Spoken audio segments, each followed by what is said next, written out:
recibimos América, Europa, Asia, África, Oceanía. Nos conectamos con el mundo. Mira, esto pasa en River, ese aplauso arriba. Porque el rey está en casa. Esto está pasando en River. Desde el avivamiento de la calle Broadway. Desde Anaheim, California. ¿Cómo está, gente querida? A todos ustedes que están del otro lado, ya estamos conectados. Gracias por estar ahí. Gracias por tamaña fidelidad. Y te cuento, venía contando recién aquí en casa antes de conectarnos, porque tuvimos una fiesta, cantamos, adoramos. Pero ahora te quiero contar que ayer el equipo de River salió a la calle para bendecir a los que menos tienen. Nuestro querido Ítalo nos cuenta un poco de qué se trató. Salió un montón de gente a ayudar a los que están pasando hambre, a los que están pasando necesidad. Contame qué pasó. Así es, ayer fuimos con el equipo aquí desde River Arena, nos reunimos muy temprano a la mañana y nos fuimos a una de las ciudades, si no la ciudad más peligrosa de California y entre 10 ciudades más peligrosas de toda la nación. Para ponerlos en contexto, el índice de crimen y violencia en ese lugar es muy alto. Hay muchas personas necesitadas, todos esos son edificios del gobierno y ahí es donde fuimos con el equipo, llevamos las bolsas llenas de alimentos. Fuimos casa por casa tocando las puertas. No lo podían creer cuando abrían la puerta y decían, ¿y esto gratis de verdad? Ahí es donde llegamos con todo el equipo, con el camión de River Lighthouse. Muchos de ellos, hay mucho tráfico de droga ahí. De hecho, vimos una zona donde habían como que habían asesinado a alguien días antes. Hay mucho dolor y obviamente cada vez que abrían la puerta, decíamos, mira, que Dios te bendiga, aquí están estos alimentos, se los traemos para ti, nos permites orar por ti, nos permites dar una bendición. Y ahí fue cuando fuimos y cada hogar recibió su bendición, se predicó el evangelio, llevamos el mensaje. Como siempre decimos, lo bueno es que no se les pide nada, porque ellos siempre dicen, ¿qué van a pedir? ¿Que me haga de su religión? ¿Me van a pedir? No, nada. Le damos los alimentos y le decimos, ¿nos deja bendecirlo? Y no hay nadie que te diga, no quiero que me bendigan. No hay nadie. En un barrio así. Exactamente. Y fuimos, eran aproximadamente más de 500 bolsas donde fuimos con todos los voluntarios. Mientras tanto había una zona donde pusimos unos canopies, llevamos regalos de Lighthouse y pudimos hacer una fiesta, bailamos, la pasamos bien. Hicimos un pequeño evento donde en un momento, en medio de todo, lo dijimos, nos dan unos minutos, predicamos el evangelio y como bien mencionabas, en este momento que estamos saliendo de pandemia, de a poco vamos saliendo, en este momento donde hay noticias de la inflación, la guerra, hay mucha necesidad en la calle, mucha necesidad de un abrazo, mucha necesidad de llevar el mensaje. La gente está confundida, la gente está simplemente esperando un mensaje de esperanza y ahí es donde nosotros fuimos a llevar el abrazo de Jesucristo a todas estas personas en este lugar en Los Ángeles. Muchas gracias. Ese es el gran equipo. Gracias, mi querido Ítalo. El gran equipo, y quiero que, como siempre, una imagen vale más que 1000 palabras, 2 minutitos en vídeo de lo que pasaba ayer, y esto es tu semilla, esto es lo que hace la iglesia. Mira, esta es tu semilla, y por supuesto la gente del resto del mundo que también de alguna forma colabora, siembra, y siempre lo queremos mostrar, porque en la transparencia está la fidelidad. Leí hace poco que la solidez de una iglesia en sembrar, en dar, es cuando todos sabemos a dónde va el dinero, qué se hace con el dinero. Al principio tuvimos que luchar con eso, que no sepa tu mano izquierda lo que da la derecha, que por qué andan diciendo. Pero a veces si uno lo oculta, cuando se trata de fondos en común, cuando se trata de la colaboración, aunque te haya costado $1 que diste con esfuerzo, cuando lo ocultamos en favor de no contar, entonces sucede que la gente cierra la mano porque dice, ¿y a dónde va la recaudación? Bueno, siempre hay gente necesitada y nada se detiene porque por eso somos este río maravilloso. Estamos felices, sí o no, por eso. A la gente de todo el mundo también, un enorme saludo. Muy bien, estamos listos, di conmigo, estoy listo. Esta semana leí la noticia que finalmente el actor estadounidense Will Smith no va a poder asistir a los premios de la Academia durante la próxima década. Por 10 años no puede asistir. Y obviamente esto fue por la bofetada que le propinó al comediante Chris Rock durante la ceremonia de los Oscars. Que yo sé que ustedes no están enterados porque ahora estaban leyendo la Biblia y otras cosas, pero les cuento. Y según anunció la Academia de Ciencias de Artes y Ciencias Cinematográficas, la Junta de Directivos decidió que el actor no va a poder participar de ningún tipo de evento organizado por ellos hasta el 2032. Acá tendríamos que hacer así cuando alguien se porta mal. Mira, en 10 años te esperamos. Y este veto significa que Smith no va a estar para presentar uno de los premios más importantes de los Oscar el próximo año, como es tradición con los galardonados al mejor actor, ¿no? Le tocaba a él.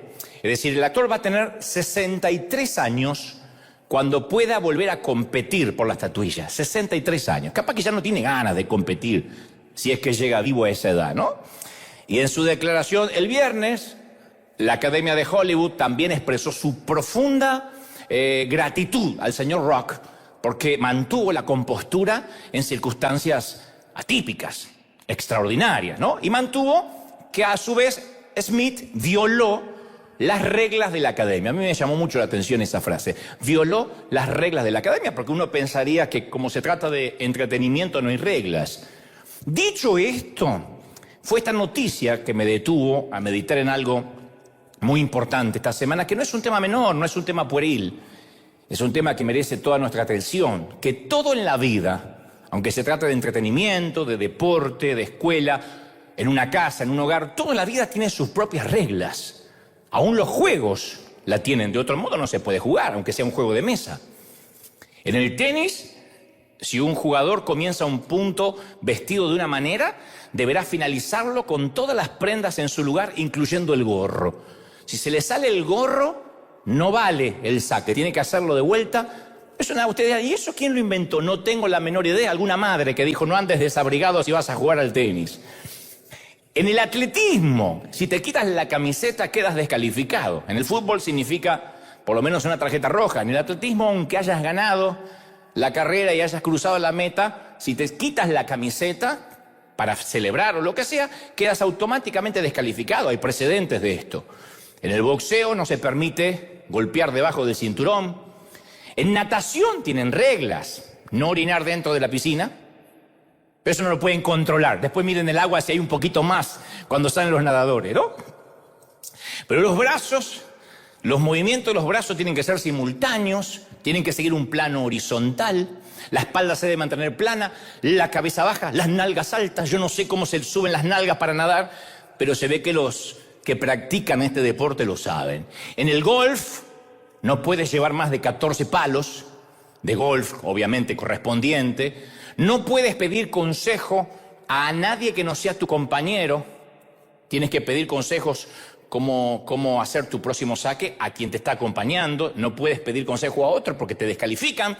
En el fútbol, que ya es un deporte más conocido, una infracción puede ser una falta, una conducta antideportiva o ambas.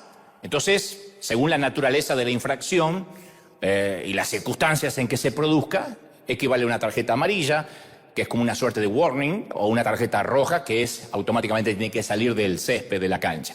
Y como el árbitro es humano, y esto lo sabemos, y errar también es humano, desde el año 2017, el presidente de la FIFA, Gianni Infantino, que debe ser Tano con ese nombre italiano, aprobó la utilización del VAR, que todo el mundo conoce, para el fútbol internacional, que son las siglas de Video Assistant Referee, para los que no dominan el inglés como yo. Yo domino más bien el inglés británico, pero esto es traducción árbitro asistente de video, Y en el sistema está implementado para proporcionar asistencia técnica a los árbitros utilizando las imágenes de las cámaras, que antes era simplemente atracción a sangre, lo que el árbitro creía ver, que a algunos les gustaba, los aficionados decían, está bueno, porque eso tiene el fútbol, que se puede equivocar el árbitro o no. Ahora no, la tecnología vino para ayudar. Y de manera muy frecuente, nosotros solemos darle vuelta a las reglas, no solo los atletas, los jugadores, los boxeadores, porque los boxeadores a veces pegan donde no hay que pegar, los atletas toman esteroides cuando no pueden, algunos hacen goles con la mano y se le asignan a Dios. No se rían mucho que Diego Lainez simula un penal contra Panamá para acercarse al Mundial de Qatar y para que le renueven el contrato al Tata Martino. Entonces México simula un penal y dice, ay, fue penal, y entró dentro o se acercó al Mundial. Y creo que le buscamos las vueltas. Todos tratamos de ocultar nuestra nuestra deshonestidad, y a veces incluso la ocultamos de nosotros mismos, porque los juegos, cualquiera sea, desde el más pequeño, insisto, un juego de mesa, a las grandes ligas deportivas, siempre prueban nuestra integridad. Y todas las reglas, ya no del juego, sino de la vida en general, nos llevan a una cuestión más profunda, el asunto del carácter. Cuando uno ve el incidente, ahora hablando en un tono más serio, de Will Smith, uno se pregunta si valió la pena por 30 segundos de mal carácter, de mal genio, perder una carrera, quedar fuera de proyectos en streaming. Netflix lo hizo a un costado, no puede integrar más la academia, no puede competir por un nuevo Oscar, entre otras cosas, porque la condena social a veces duele más que la condena judicial, que en este caso no hay, pero la gente no perdona a veces unos 20, 30 segundos donde el asunto de carácter no está resuelto. Y si uno tiene la suficiente inteligencia, es posible que le encontremos siempre las vueltas a las reglas, pero eso no impide que violemos nuestro carácter. Podemos tratar de aplicar astucia en las reglas, pero es posible que nos salgamos con la nuestra en cuanto a que nadie nos vio, tal vez logremos convencernos a nosotros mismos que lo hicimos. Sin embargo, no podemos aplicarle astucia a la integridad, a quienes somos cuando nadie nos ve. Hace muchos años Aristóteles dijo que la pregunta central no es ¿qué haré en la vida? La pregunta central tiene que ver con ¿en qué clase de persona me estoy convirtiendo? ¿Qué imagen me devuelve el espejo cuando me veo?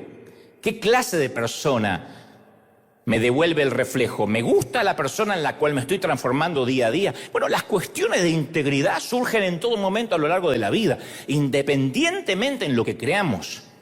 Los políticos urden sus promesas, los ejecutivos se evaden impuestos, la mayoría de las damas niegan que usen Botox y dicen que es solo genética y por eso no se les arruga la frente. Los que buscan trabajo adornan sus hojas de vida, le agregan cosas al currículum, total, ¿quién va a constatar? Los talleres mecánicos abultan sus facturas y dicen que arreglaron algo más. Los estudiantes copian y pegan de internet. En las tareas o en las tesis de la escuela me miran así como diciendo, ¡ay, ¿dónde pasa? Y capaz que en el otro servicio, mucha gente. Los cónyuges se mienten con respecto a la fidelidad. Los adolescentes mienten a sus padres respecto a dónde estuvieron. Los padres quiebran promesas hechas a sus hijos pensando que es un tema trivial, menor. Y hacemos esto a pesar de que la Biblia dice, por lo tanto, dejen la mentira y cada uno hable a su prójimo con la verdad. Efesios 4:25, ¿no? Dejen de mentirse unos a otros, directamente, porque acá no es una metáfora que habrá querido decir. Dejen de mentirse unos a otros, le dice Pablo a la iglesia de Colosa en Colosenses 3:9. Ahora que han quitado la vieja naturaleza, el ropaje de la vieja naturaleza de sus vicios. Ya no mientan, hablen con la verdad.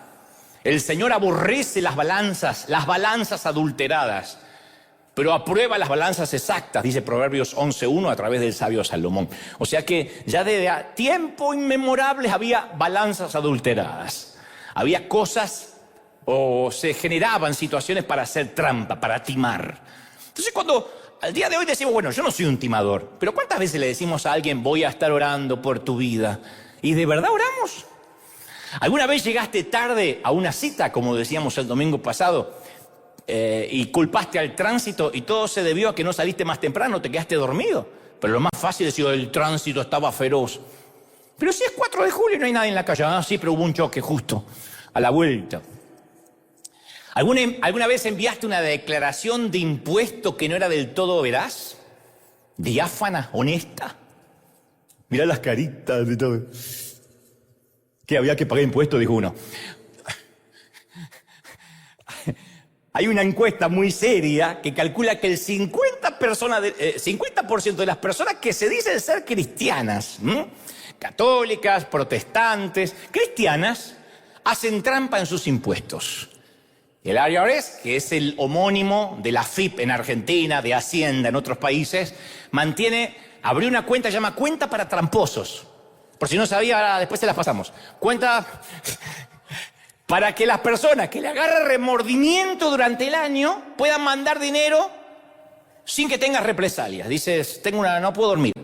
Hay una anécdota que el IRS recibió una carta que decía, me molesta la conciencia por haberle hecho trampa a los impuestos y al gobierno, así que envío este cheque de 10.000. Si no se me despeja la conciencia, envío el resto que debo. Pero, o sea que hay gente que, otro dice, más, sí, si no pago mejor, qué conciencia. Pero queremos obedecer las reglas, pero estamos preparados para quebrantarlas. Si es lo que hace falta para que ganemos o para que nos vaya mejor, según nuestro criterio. Entonces estamos dispuestos a hacer trampa si eso es lo que requiere el juego de la vida, que nos vaya bien. Para que nos vaya bien hay que trampear, hay que timar, y lo hacemos.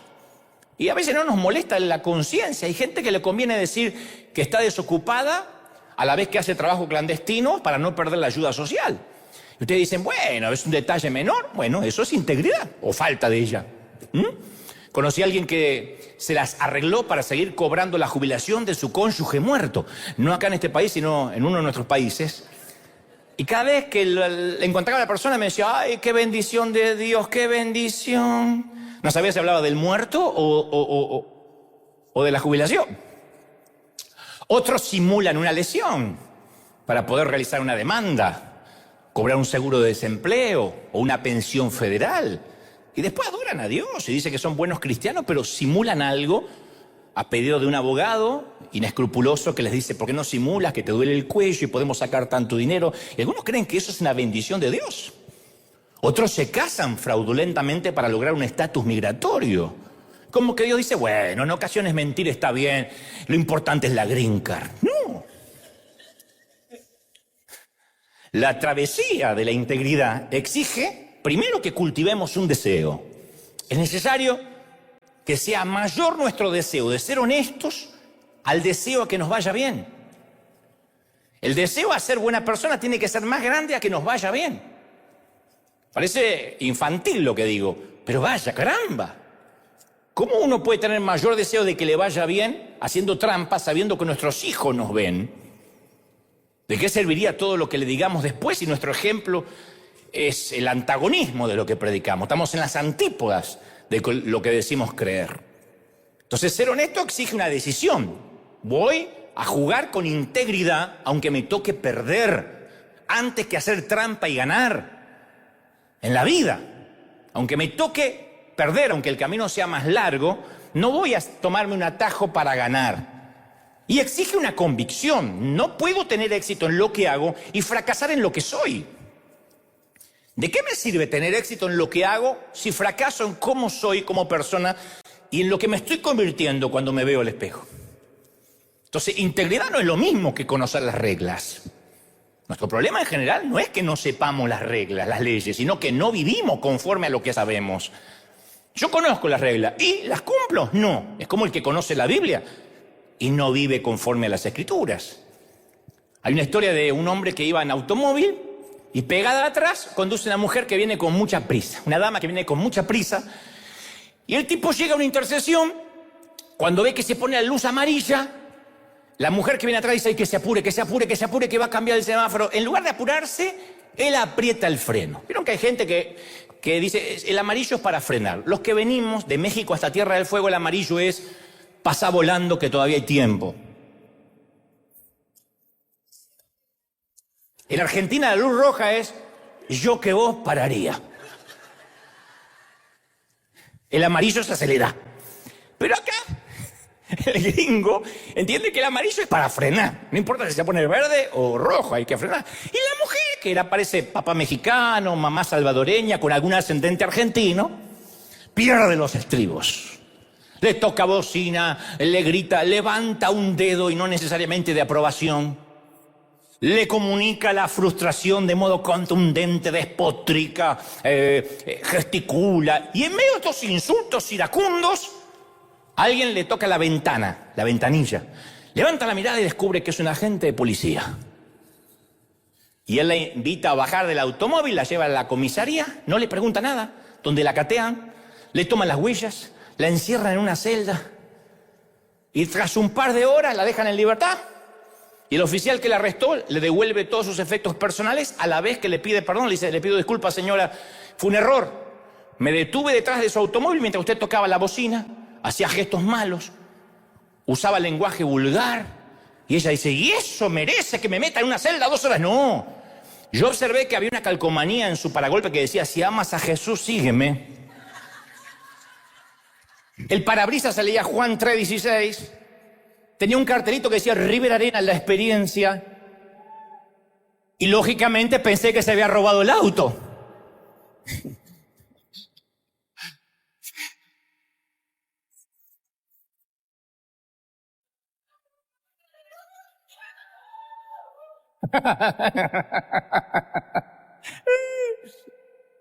El mundo se hartó de gente que tiene calcomanías cristianas en el paragolpe de su automóvil, versículos cristianos en sus perfiles de redes, libros cristianos en sus repisas, canales cristianos en sus televisores, cruces colgándoles del cuello, pero no tiene el amor de Jesús en el corazón. La gente se hartó de eso, de que tengamos un discurso antagónico de lo que vivimos o que tengamos una vida diferente a la que decimos.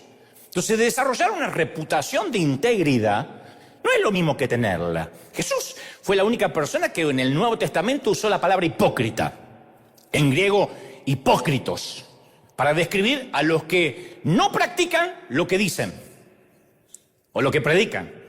Y hay una palabra, hay una imagen que subyace a esta palabra, la etimología de esta palabra. Recientemente leía que arqueólogos excavaron y descubrieron una gran ciudad llamada Séforis, que construyó Herodes cuando Jesús supuestamente era niño. Entonces era visible de la colina en la cual estaba emplazada la pequeña aldea de Nazaret. Y ahí albergaba un enorme anfiteatro en cuya construcción es muy posible que haya participado Jesús y su padrastro José de joven. Y a los actores que presentaban obras allí se los llamaba hipócrites, porque usaban varias máscaras en su obra, o hipócritos en griego. Usaban varias máscaras en su obra para representar distintos personajes en una misma obra teatral. Así ahorraban personal artístico, atracción a sangre. Uno hacía de villano y de héroe a la vez, se cambiaban las máscaras. Y los judíos devotos no asistían a esos espectáculos porque le parecía que era completamente, los consideraban paganos. Así que la palabra hipócrites o hipócritos no aparece en ninguna otra parte de las Escrituras, hasta que Jesús lo dice. Se ve que él de jovencito le resultaba muy conocido esa escena de personas cambiándose las máscaras, simulando lo que no eran. Por eso cuando decía hipócritas, les producía un escozor a los líderes religiosos que se consideraban a sí mismos devotos, porque les resultaba doblemente doloroso que les dijera eso.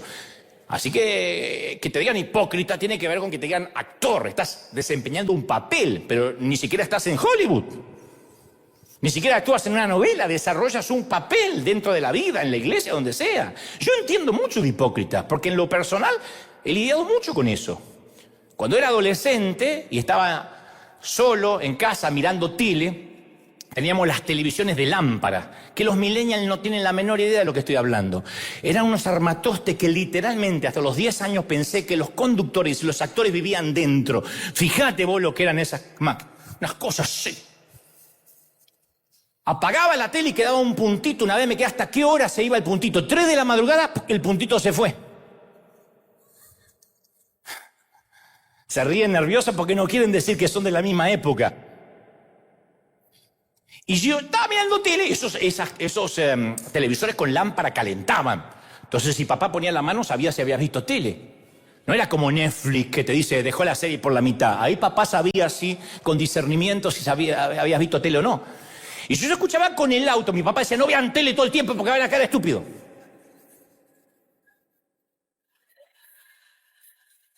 Y si papá estacionaba frente a la casa, yo apagaba rápido la tele y agarraba un libro que siempre tenía a mano para darle la apariencia que yo era un chico oculto. Entonces yo siempre tenía un libro a mano. Agarraba el libro, apagaba la tele. ¿Qué estás haciendo? Leyendo, papá. ¡Oh! En Argentina tuvimos un presidente que cuando le preguntaron sobre sus hábitos de lectura dijo, yo me leí las obras completas de Sócrates, cuando Sócrates jamás escribió nada. Fue el único filósofo, ágrafo. O sea, él no escribió nada porque decía que cada uno tenía que desarrollar sus propias ideas y lo que dijo Sócrates lo sabemos a través de sus discípulos. Y los mexicanos no se rían mucho que tuvieron a Enrique Peña Nieto.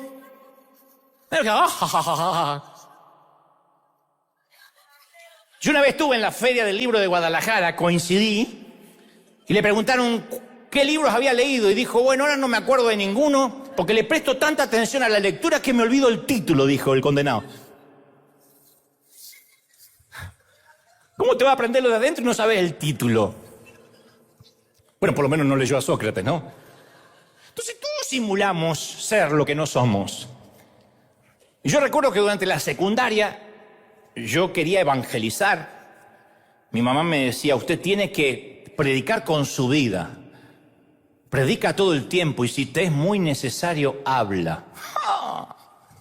Entonces, ¿cómo predicas sin hablar? Me llevé una regla que las ponía siempre ahí sobre el pupitre para que el profesor la veía y yo se la ponía así para que la pueda leer, que tenía impreso el versículo, si alguno de vosotros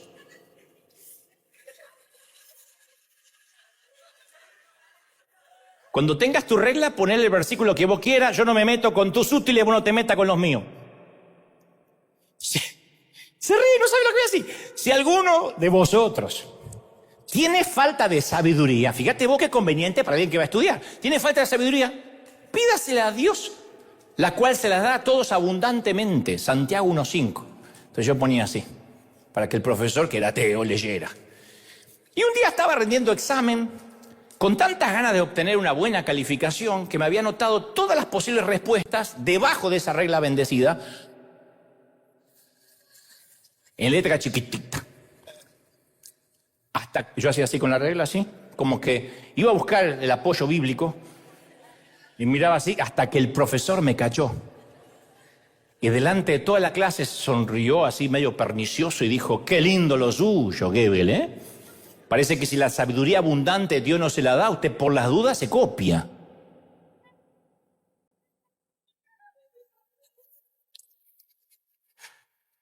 Y yo quedé mortificado de la manera que lo dijo. Pero aún ahora no estoy seguro si me dolía lo que yo había hecho o me dolía que me había descubierto. Me parece que me importaba más cómo me miraba la gente a lo que yo era por dentro. Yo creo que prefería hacer trampa en secreto y obtener los beneficios por ser visto como alguien más inteligente antes que ser honesto y arriesgarme a tener calificaciones más bajas. Hasta el día de hoy yo no puedo hablar de este incidente, aunque es chistoso, sin que me cause dolor, porque comunicaba ciertas grietas, ciertas falacias en mi carácter. Así que, profesor Marrone, donde quiera que estés, y donde sea donde te hayas llevado la vida, te pido perdón, porque además de hipócrita yo era un imbécil, y aún estoy en rehabilitación en ambas patologías, y espero que mi imbecilidad no haya sido un impedimento para que alguna vez entres a una iglesia. Te puedo asegurar que hay gente mejor que yo, ¿eh? Nada más que con los años que han pasado no me pude olvidar, fue la vergüenza, porque detrás del versículo bíblico que yo quería predicar me estaba copiando, estaba timando. Y parece una cosa menor de la escuela secundaria, pero que te marcan aún en la vida adulta. De decir, al menos si me voy a copiar, que lleve una regla mundana, hagan con los Power Rangers de la época, algo. Los Teletubbies, mirá lo que te digo. Alguien dijo que la hipocresía es el homenaje que el vicio le hace a la virtud. Y también es el dolor que sienten los actores cuando se desvanece el aplauso. Entonces quebramos reglas porque pensamos que al quebrantarlas nos va a ayudar a ganar o nos va a dar un atajo. Pero lo que nos vemos es que justamente las reglas nos convierten en quebrar las reglas, nos convierte en ese tipo de persona que se convierte en alguien incapaz de ser agradecido, incapaz de ver lo que Dios le ha dado, porque en un sentido estricto nadie puede quebrar las reglas van a perdurar, reflejan cómo son las cosas, cómo funciona el sistema. Nosotros somos los que nos vamos quebrando un poquito cada vez más, cada vez que violamos una, aunque nadie nos ve. El mejor discurso que jamás dio un orador fue el Señor Jesucristo, la pronunció él, se dio en llamar el Sermón del Monte, lo conoce todo el mundo. Y hay una sección llamada las bienaventuranzas, donde dice, dichosos los pobres en espíritu, porque el reino de los cielos les pertenece. Dichosos los que lloran, porque serán consolados. Y así sucesivamente. Y a la gente le encanta eso, nos encanta. ¿A quién no le gustan las bienaventuranzas? La gente imprime esas palabras y las cuelgan en sus hogares. Luego Jesús describe a la humanidad redimida y dice, ustedes son la sal de la tierra, ustedes son la luz del mundo. Y a la gente también le encanta eso. Imprimen esas palabras y las cuelgan en sus hogares. Y luego habla de la ira y de la lujuria en el corazón, y advierte, dice, por tanto, si tu ojo derecho te es ocasión de pecar, sácatelo y tíralo. Los tuertos que tendríamos, ciegos. Si tu mano derecha te hace pecar, córtatela y arrójala. Más te vale perder solo una parte del cuerpo que con cuerpo entero irte al infierno. Así dice el Señor en la misma oratoria de las bienaventuranzas. Y yo nunca vi colgado eso en la pared de nadie. ¿Será que el desmembramiento era una estrategia de integridad? Viste que a veces las iglesias celebramos, bueno, nosotros no, pero iglesias que celebran ceremonias de membresía. El domingo que viene vamos a celebrar, por ejemplo, Domingo de Resurrección. ¿Deberíamos celebrar también ceremonia de desmembramiento? ¿Cómo anda, hermana Florinda? Y más o menos el domingo pasado estaba haciendo la fila, me excedí con los chismes y el domingo que viene me sacan la lengua. Pero me la dan en un tupper para que me la lleve a casa. No, lo que Jesús plantea no es un desmembramiento, es un debate fundamental acerca de lo que hace una persona íntegra ante Dios. Que muchas veces la gente define la bondad desde el punto de vista que evita la maldad. Pero ausencia de maldad no es necesariamente bondad. Bueno, yo no soy un delincuente, yo no le robo a nadie, y eso no te hace bueno necesariamente, eso es lo que deberías, se supone que debes hacer. Pero los escribas y fariseos consistían todo en no desobedecer la Torá, no quebrantar las 600 y pico de leyes. De modo que si la integridad significa evitar el adulterio, el tipo sencillamente evitaba a todas las mujeres. Así eran los tiempos de Jesús. Era una estrategia. Había unos que llamaban los rabinos ciegos y sangrantes. ¿Sabe por qué se le decían los rabinos ciegos y sangrantes? Porque primero nunca hablaban con una mujer, jamás. Y después cerraban los ojos cuando en su campo de visión periférica aparecía una fémina. Por eso se chocaban contra las paredes los tipos, porque decían, uy, hay una mujer, ¡pum!, se chocaban. Literalmente. La integridad de una persona no es modificar la conducta y evitar hacer lo malo. No se puede vivir así. Bueno, mientras yo no participe de comportamientos prohibidos, mientras que yo no trafique droga, significa que voy bien. No, Jesús por eso dice de manera irónica, casi risible, si la manera de ustedes es evitarlo el pecado, tengo una idea buenísima. Córtense cualquier parte del cuerpo que te obligara a hacer algo malo y entrar al cielo convertido en un muñón mutilado. Sí, los brazos, las piernas me los corté. ¿Y la lengua? La locura. El problema, Jesús usa la ironía porque está diciendo, no, el problema está, lo hice irónicamente, córtatelo. El problema está en el corazón. La integridad es mucho más grande que el simple hecho de voy a evitar quebrantar las reglas. Integridad es convertirme en el tipo de persona que hace lo correcto. La integridad no significa que me vuelvo diestro en no hacer lo que en realidad deseo hacer. ¿Recordás que yo siempre te cuento que cuando hago la gira, las conferencias, siempre suelo preguntar, o en la mayoría, en la gira auténtica lo preguntaba siempre, casi al comienzo. Les decía a la gente, si tuvieras 24 horas de inmunidad e impunidad, de manera legal y de manera divina, de parte de Dios, Dios se da vuelta y dice, 24 horas, haz lo que quiera, nada va a ser considerado pecado, no lo voy a ver. Y la ley lo mismo, una purga. Un día completo donde nada de lo que hagas sea un crimen o un pecado. ¿Qué harías? Y a donde hago la pregunta, los ojitos de todos son como los de ustedes ahora.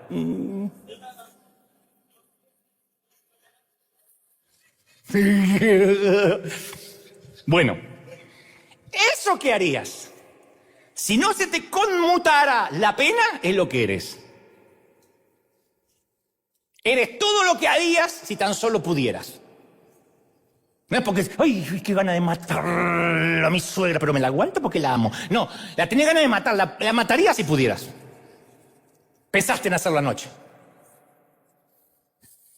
La vida no se trata de usar fuerza de voluntad a fin de anular mis deseos. Significa que me convierto, la integridad, en el tipo de persona que desea hacer lo correcto, porque lo hace sentir bien, no porque se aguanta. Los seres humanos tenemos la capacidad ilimitada del autoengaño. Y esto se da de la siguiente manera. Si me ocurre algo bueno, me llevo los laureles. Si me ocurre algo malo o fracaso, es culpa de las circunstancias. Siempre somos así. Si me va bien en el examen es porque estudié. Si me va mal es porque el profesor hizo trampa, preguntó lo que no enseñó. Si a la gente le gusta mi mensaje, mi conferencia, es porque soy un buen orador.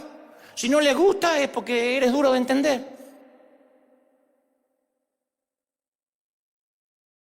Preparado para bruto, yo contra eso. Así es como yo me calmo cuando fracaso. Lo que hace que resulte aún peor del autoengaño es nuestra manera de explicar el comportamiento ajeno.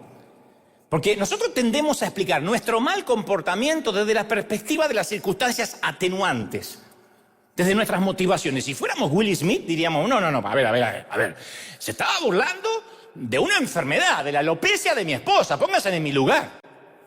Pero cuando lo vemos de afuera, tendemos a explicar el mal comportamiento desde la perspectiva de los defectos de carácter. ¿Cómo el tipo no se aguantó un chiste? Si somos nosotros, y bueno, ponete en mi lugar. Si es el otro, no tenía que haberlo hecho. Si le gritas a tu hijo en el supermercado, es porque el mocoso se portó tan mal que agotaría la paciencia de un monje tibetano marihuanero tomándose una caipirinha en Cancún. ¡Me hartó! Por eso lo reventé la cabeza. Si la otra señora le grita a su hijo en el supermercado, resulta obvio. Qué pena me dio, qué pena. Tiene un problema de control de ira la señora. La bendigo. Nunca deberían darle la custodia de ese niño. Ahora, si lo hacemos nosotros, explotamos. Si lo hace ella, está mal. Si te hacen una multa por exceso de velocidad, es porque al policía, a la gente le hacía falta cubrir su cuota diaria de ticket y estaba escondido en la esquina y en vez de estar agarrando delincuentes, por 10 millas de más ya me hizo un ticket. Si a tu vecino le hacen la multa por exceso de velocidad, muestra lo imprudente que es como conductor y no deberían darle licencia a ningún chino. Así es.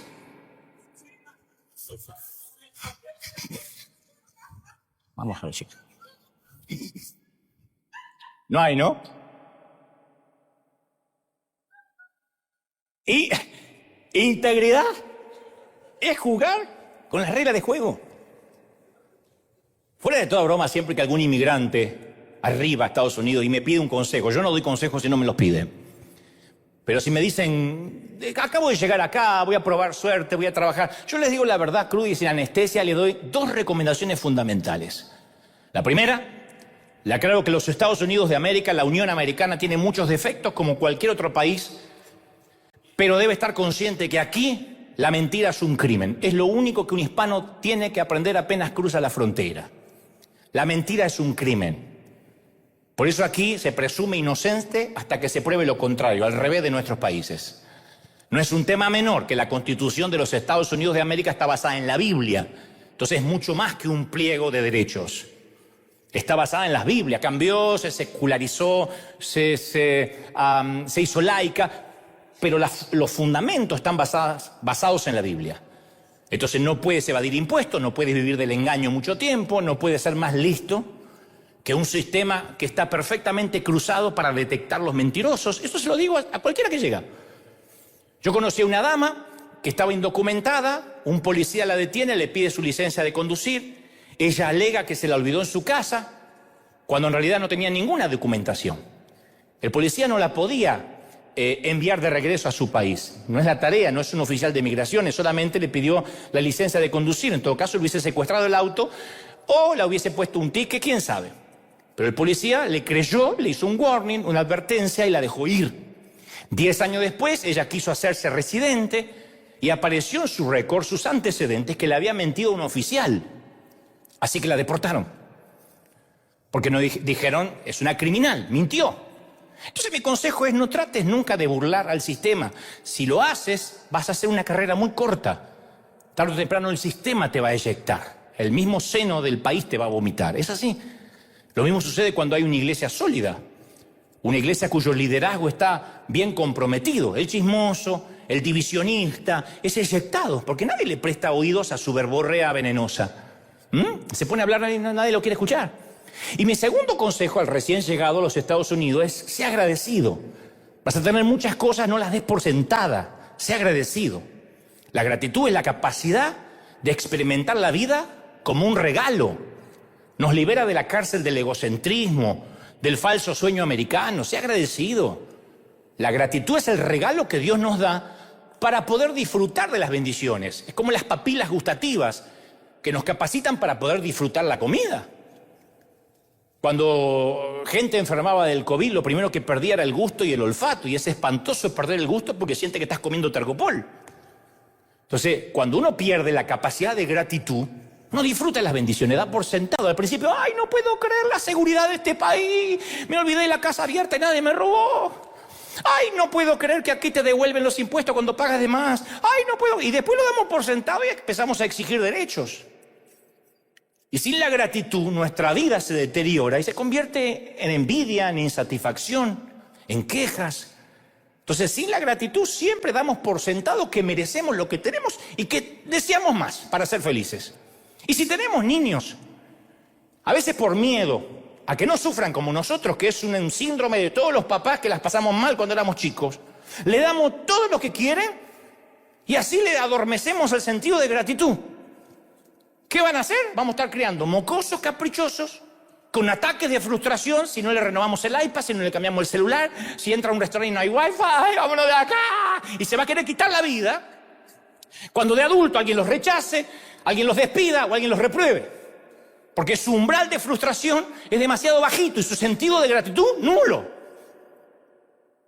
Y como sentirán que la vida les debe algo, creerán que están por encima de las reglas. Yo suelo contar la experiencia que regresando una vez desde Madrid a casa, me tocó una tormenta de ceniza del volcán La Palma, que había llegado a la península y nos dejó varado en el aeropuerto de Barajas, Madrid. Y el aeropuerto estaba convulsionado porque había vuelos retrasados y todos se agolpaban en las puertas y todos enojados. Y mi avión estaba sobrecargado de pasajeros porque tomaron pasajeros de otras aerolíneas.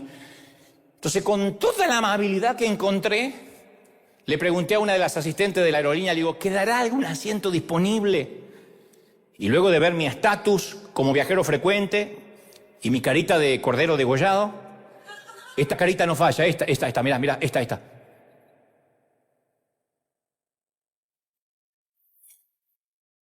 Así de nalgas cae. ¡Pah! Pobrecito.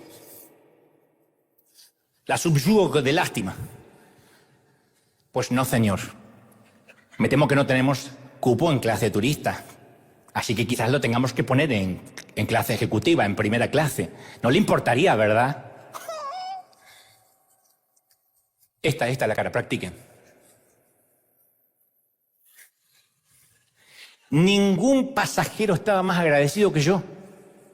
Porque yo iba a volver en turista comiendo como un fakir, con cuchillos de plástico, comiendo esa paloma disecada que aseguran que es pollo, y ahora iba a ir adelante. Pero son palomas que se meten en la turbina y te la dan. Y ahora iba a ir adelante.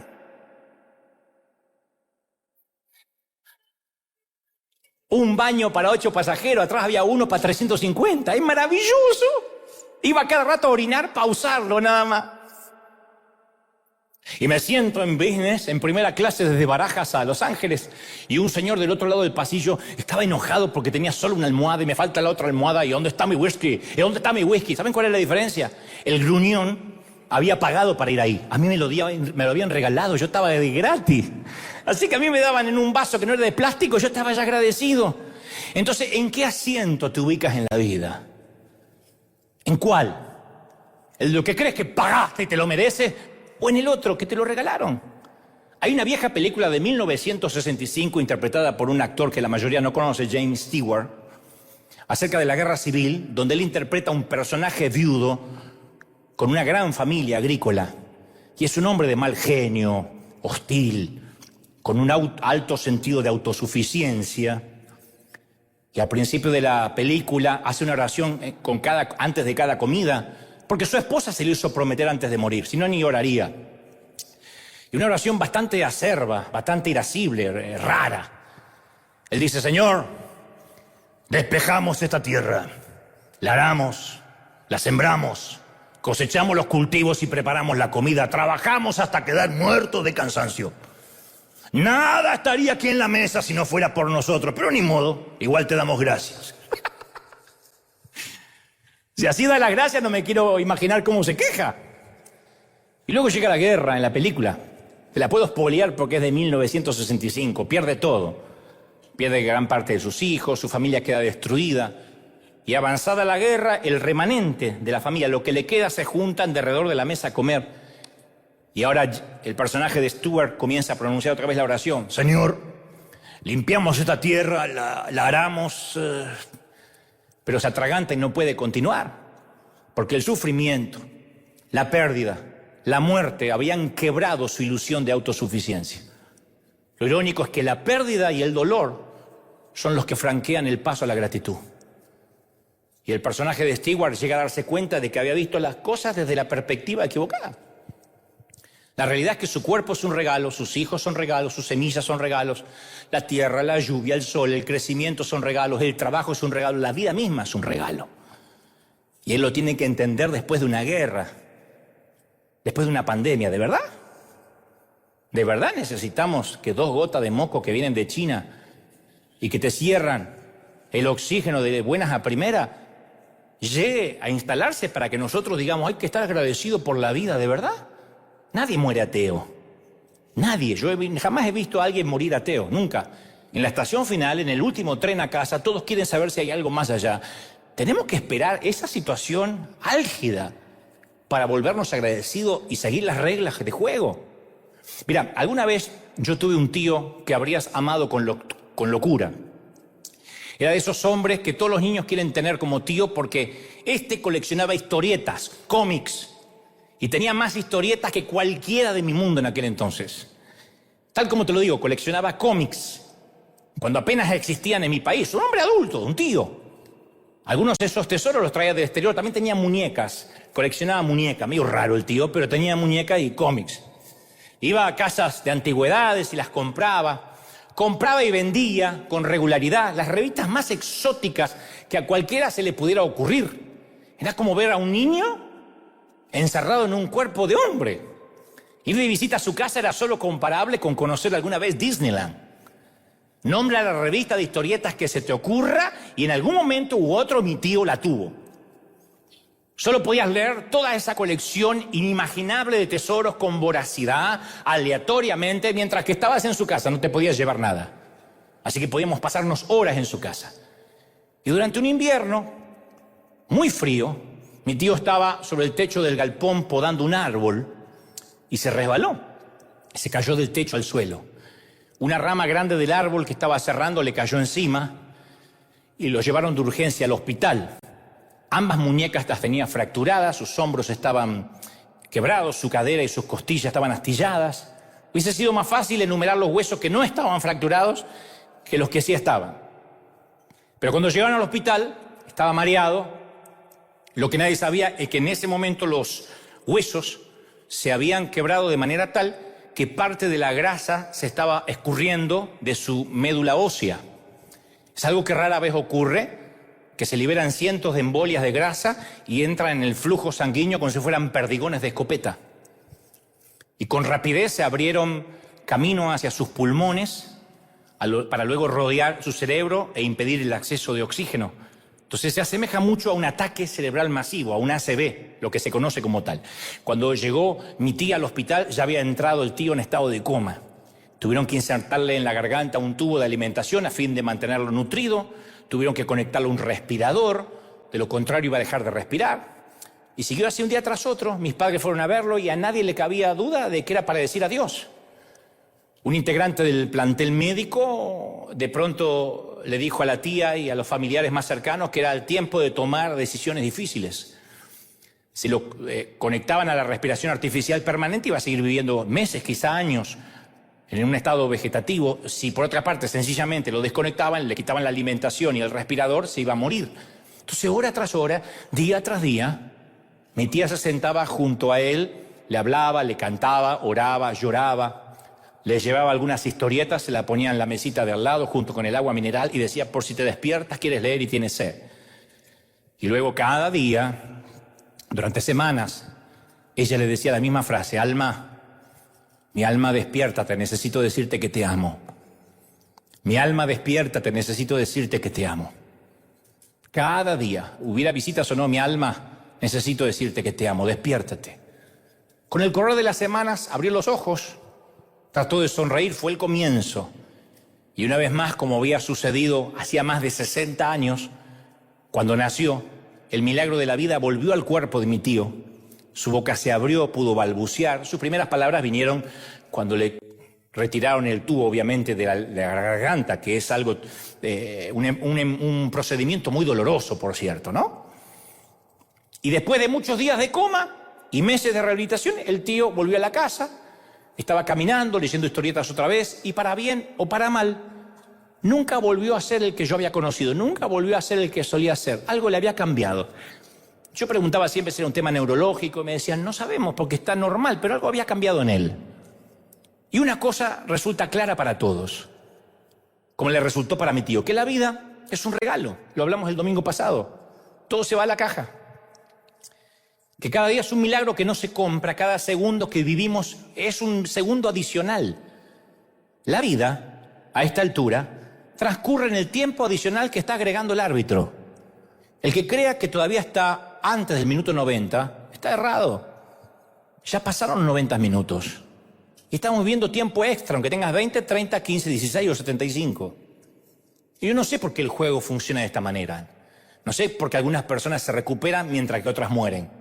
No sé por qué algunas oraciones reciben respuesta y otras, al parecer, pasan desapercibidas. No lo sé. Pero lo que he aprendido es que la vida es un regalo. Me consta que no se trata de que ganemos, algo que creamos o algo que sostenemos. Me consta que hay una verdad en cuanto a nosotros. Es que a veces nos olvidamos que vamos a morir. Y la otra verdad es que olvidamos que estamos vivos. Y lo damos por sentado. Por eso suelo decir que debemos morir viviendo y no vivir muriendo. No es un tema menor. Y de la misma manera que algunos tienen deficiencia auditiva, hay algunos que tienen deficiencia de gratitud. Por eso viven por fuera de las reglas. Les hace falta un regalo colosal, ganarse la lotería, comprarse un auto nuevo, para decir, estoy agradecido por esta semana. Y por otra parte, la gente que tenemos una gran capacidad, y en esto sí me incluyo. De hecho, conté que fui un hipócrita tanto tiempo, me merezco contar que soy un tipo agradecido. Tenemos, los que somos agradecidos, un umbral bajo de gratitud. Cualquier cosa nos hace agradecer.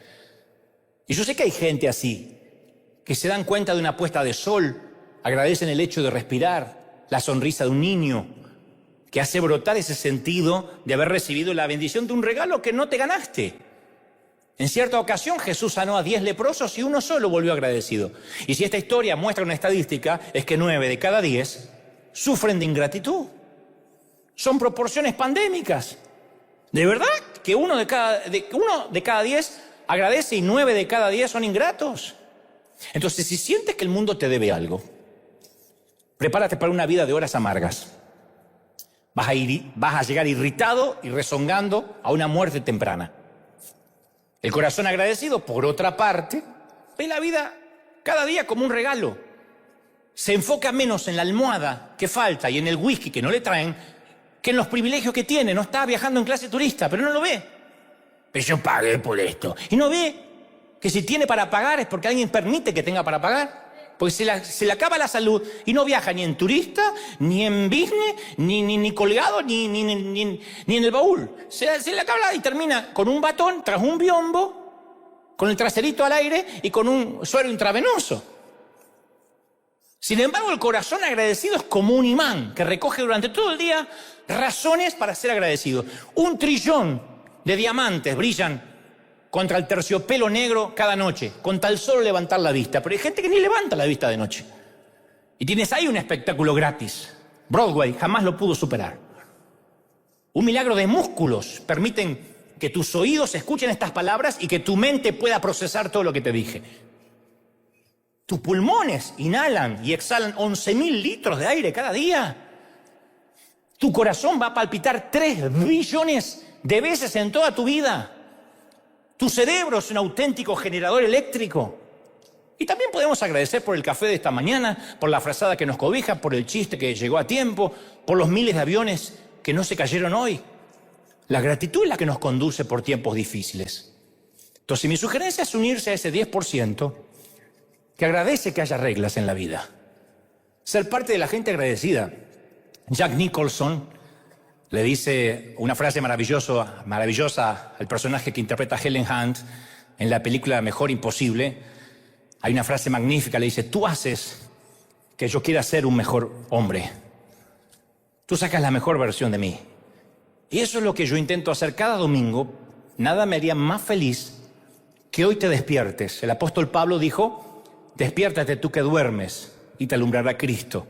Entonces Dios te dice hoy lo que mi tía le decía a su esposo: mi alma, despiértate. Necesito decirte que te amo. Y de vez en cuando, en días como hoy, en mañanas como esta, alguna gente se despierta. Y cuando lo hacen, despiertan a la gratitud. Y la gratitud nos permite jugar con integridad, aunque nos toque perder, en lugar de hacer trampa y ganar. La gratitud, señores, es el gran secreto para jugar la vida según las reglas.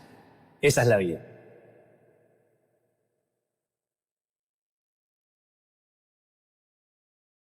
Dale el mayor aplauso de la historia al Señor de señores. Si crees que Dios te lo da, un aplauso gigantesco. Dale un aplauso grande al Señor. Ese es nuestro Dios. ¿Cómo te ama el Señor? ¿Cómo no te va a amar? Dale un aplauso maravilloso al Rey. ¡Chao!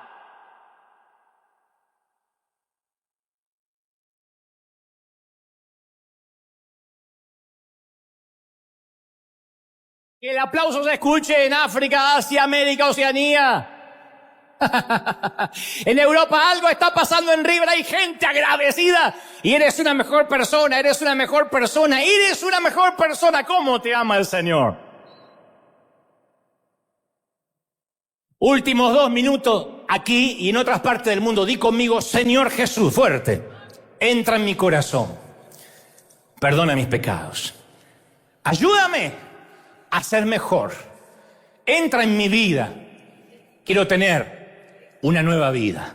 Ahora sí, me encantaría que oremos todos juntos en los minutos finales antes de despedirnos. Padre, he hablado y he transmitido lo que creo me has dicho a tu ejército, a tus obreros de primera línea, tus pequeños. ¿Cómo los amas? Vamos, comienza a orar con tus propias palabras. Dile: Señor, entra en mi vida, entra en mi corazón. Ayúdame, perdóname por haber violado las reglas, por haber quebrantado mi integridad. Ayúdame a ser agradecido. Ayúdame a ver lo que sí me has dado en lugar de afanarme por lo que todavía me falta.